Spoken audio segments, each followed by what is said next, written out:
కార్యక్రమం మొదలు పెట్టుకోవాలా. మనం రైతు నిరసన దీక్ష సేవల నుంచి మొదలు పెడుతున్నాం కాబట్టి వేలాది సంఖ్యలో రైతులు మందికి వచ్చిండ్రు.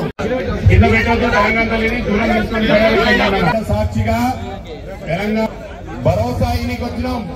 కేసీఆర్ ఆనాడు కూడా కేసీఆర్ ఉన్నాడు కొట్లాడికే, అధికారం ఉన్నా లేకపోయినా తెలంగాణ పక్షాన, తెలంగాణ రైతుల పక్షాన ఉన్నాడు. రైతాంగం తరఫున చెప్పడానికి ఈరోజు చేవల సభకు వచ్చినాం.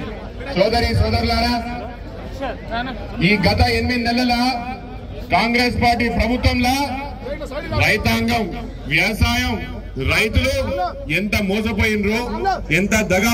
బీఆర్ఎస్ పార్టీ ఒక మాట యాద పెట్టుకోండి, ఆ రోజు అధికారంలోకి రాకముందు రేవంత్ రెడ్డి గారు ముఖ్యమంత్రి కాకముందు ఏం చెప్పిండు? 9వ తారీఖు ఇంకా చెప్పాలి. 9వ తారీఖు రుణమాఫీ అయిందా? డిసెంబర్ 9వ తారీఖు రుణమాఫీ కాంగ్రెస్ పార్టీ చేసిందా? దేవుళ్ళన్నింటి మీద ఉట్టు తిన్నాడు. ఒక్కసారి తెలంగాణ తల్లికి పాలాభిషేకం చేస్తున్న అందరూ జై తెలంగాణ, జై తెలంగాణ.